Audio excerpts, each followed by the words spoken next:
Hello student, welcome back to my channel K commerce classes.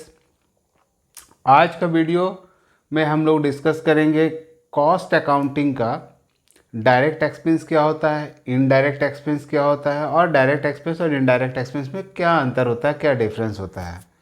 ये actually basic concept में ये सारा जो हम लोग पढ़ रहे हैं अभी बहुत इम्पॉर्टेंट है।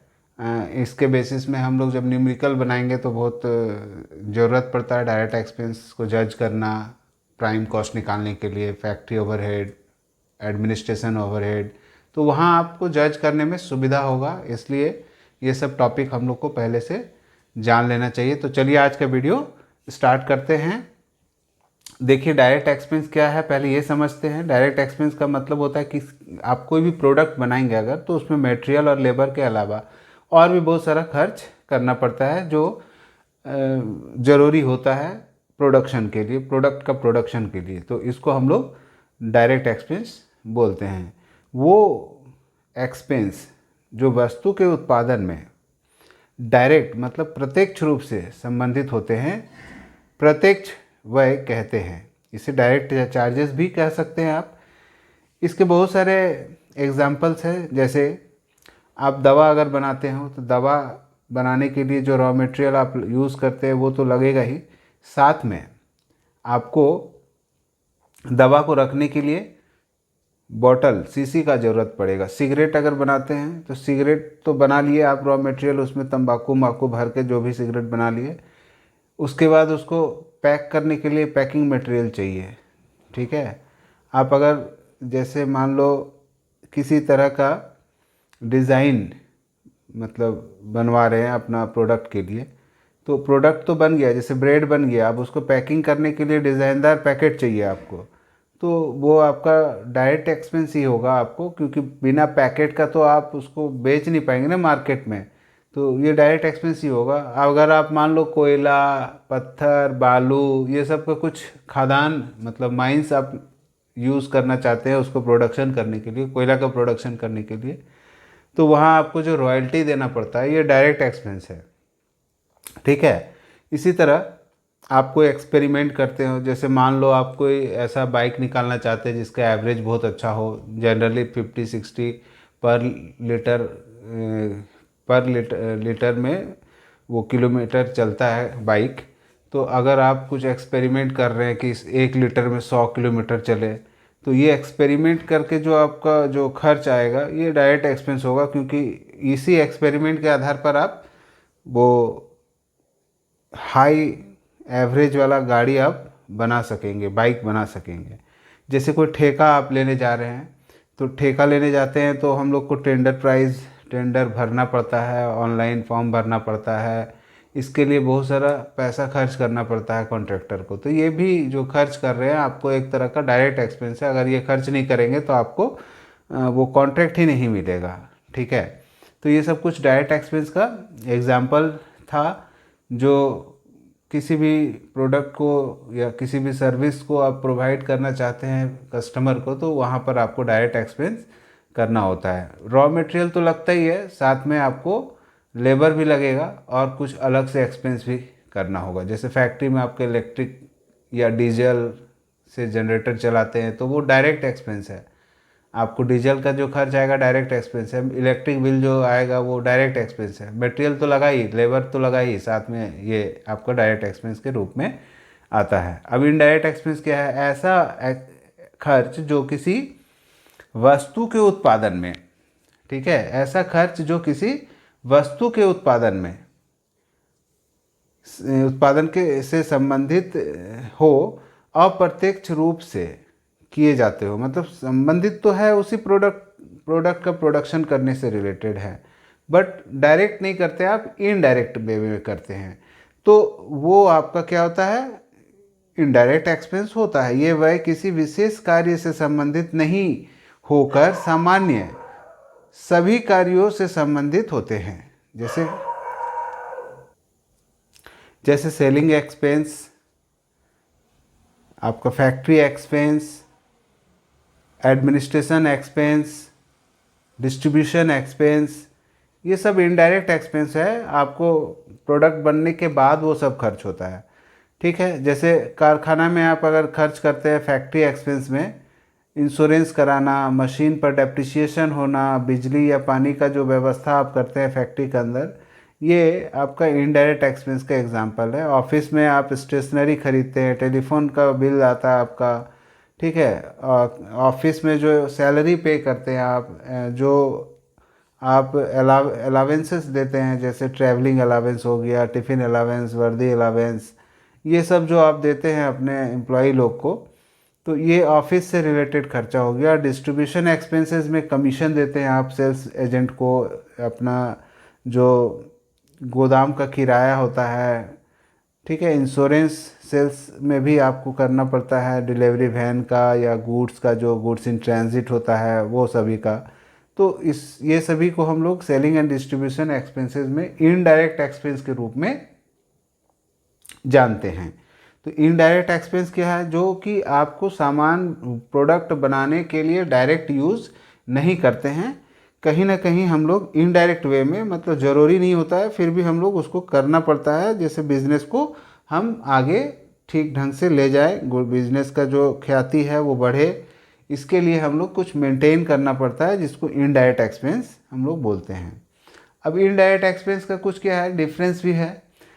सब तो सेम नहीं है, दोनों में तो अलग अलग बातें हैं। डायरेक्ट एक्सपेंस तो आपका हो गया जो ज़रूरी है, जिसको इग्नोर नहीं कर सकते, इसको डायरेक्ट एक्सपेंस बोलते हैं। और इनडायरेक्ट एक्सपेंस उसको बोलते हैं जिसको हम लोग डायरेक्टली यूज़ तो नहीं करना चाहते हैं हम लोग, बट मजबूरी है, उसको करना पड़ता है इनडायरेक्ट वे में, जो प्रोडक्शन के लिए सहायक तो है बट ज़रूरी नहीं होता है, ठीक है। तो कुछ डिफरेंस है, वो डिफरेंस बिटवीन डायरेक्ट एक्सपेंस और इनडायरेक्ट एक्सपेंस के बारे में भी हम लोग डिस्कस करते हैं अब, ठीक है। तो अगर हम बात करें डायरेक्ट एक्सपेंस का, तो डायरेक्ट एक्सपेंस जो होता है वो प्रोडक्शन का जो यूनिट होता है उसके आधार पर परिवर्तित होता है। मतलब आप अगर प्रोडक्शन का यूनिट बढ़ाएंगे तो डायरेक्ट एक्सपेंस भी बढ़ेगा, और उसका उल्टा होता है कि अगर आप प्रोडक्शन बढ़ा रहे हैं तो इनडायरेक्ट एक्सपेंस पर कोई विशेष फर्क नहीं पड़ेगा। आप इसको ऐसे समझिए कि आपको इनडायरेक्ट एक्सपेंस में आप एडवर्टाइजमेंट कराएं, तो आप एडवर्टाइजमेंट एक बार करा दीजिए, जितना भी प्रोडक्ट आप बनाते हैं वो बिकता रहेगा, लोग एक बार जान जाएंगे तो आपका प्रोडक्ट तो हमेशा के लिए वो पॉपुलर हो जाएगा और चलता रहेगा। जैसे आज भी निरमा पाउडर बिक रहा है, व्हील पाउडर बिक रहा है, तो प्रचार तो पहले होता था वॉशिंग पाउडर निरमा, तो आज भी उसका बिक्री हो रहा है, ठीक है। तो एडवर्टाइजमेंट ज़रूरी तो नहीं था बट किया वो लोगों ने, तो आज उसका बेनिफिट लॉन्ग टर्म पीरियड तक मिल रहा है, जो कि इनडायरेक्ट एक्सपेंस है, ठीक है। दूसरा डिफरेंस है, जो डायरेक्ट एक्सपेंस होता है वो वेरिएबल होता है, मतलब परिवर्तनशील होता है, ठीक है। वो प्रोडक्शन बढ़ने से वो उस पर चेंजेस आता है, बट इनडायरेक्ट एक्सपेंस जो होता है वो पहले से निर्धारित होता है कि इतना पैसा हम खर्च करेंगे और उसका जो भी बेनिफिट है हम लोग उठाएंगे, तो वो एक तरह से फिक्स्ड होता है, ठीक है। डायरेक्ट एक्सपेंस जो है, इनडायरेक्ट एक्सपेंस, उत्पादन से सीधा संबंध होता है, मतलब जो प्रोडक्शन करते हैं ना हम लोग, उससे डायरेक्ट रिलेशन होता है। जबकि इनडायरेक्ट एक्सपेंस जो होता है उत्पादन में सहायता प्रदान करता है, एक सहयोग के रूप में होता है, ठीक है। नेक्स्ट है डायरेक्ट एक्सपेंस, मतलब जो हम लोग का प्रत्यक्ष व्यय है, मूल लागत के अंग होते हैं, मतलब जो कॉस्ट हम लोग का होता है, बेसिक कॉस्ट जो बोलते हैं, उसका अंग होता है। जबकि अप्रत्यक्ष व्यय जो होता है वो लागत के बाद, मतलब जो कॉस्ट हम लोग निकाल लेते हैं उसके बाद खर्च होता है, टोटल कॉस्ट निकाल लिए उसके बाद आपका खर्च होता है, ठीक है।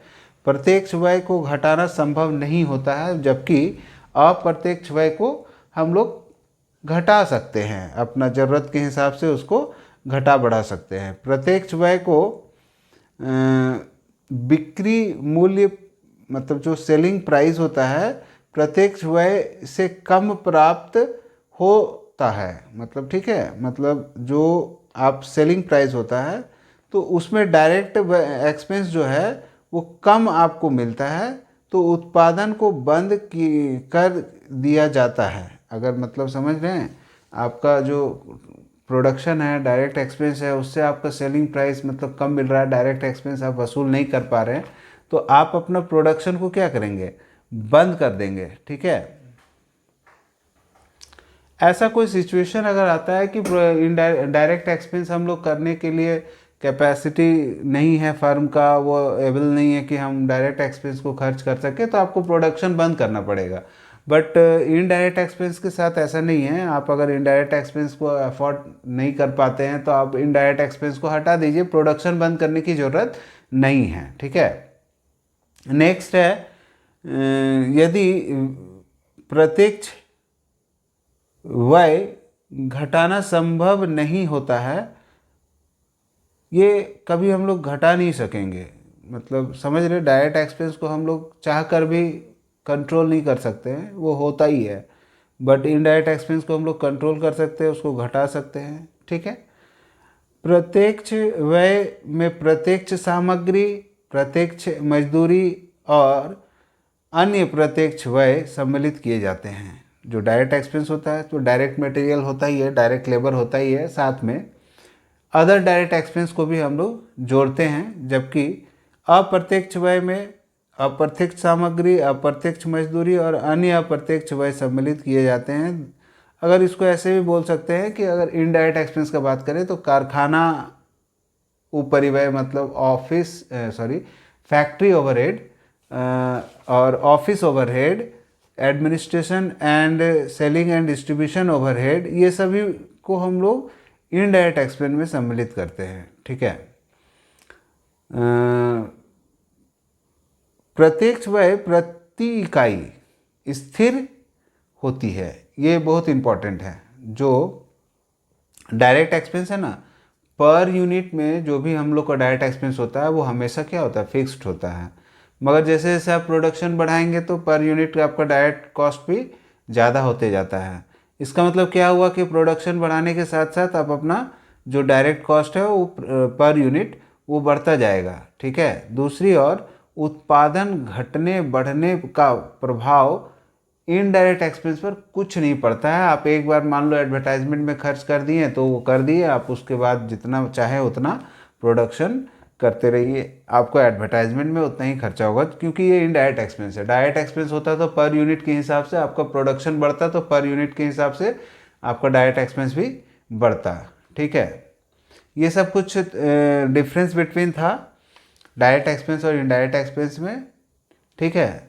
आई होप कि आपको ये वीडियो यूज़फुल होगा आपके लिए, और अगर आप चैनल में नए हैं तो चैनल को सब्सक्राइब कर लीजिए, और आने वाले वीडियो को नोटिफिकेशन आपको मिल सके इसलिए बेल आइकन भी आप प्रेस कर लीजिए। वीडियो पसंद आए तो वीडियो को लाइक कर लीजिए और अपने दोस्तों में भी शेयर करिए। Thank you.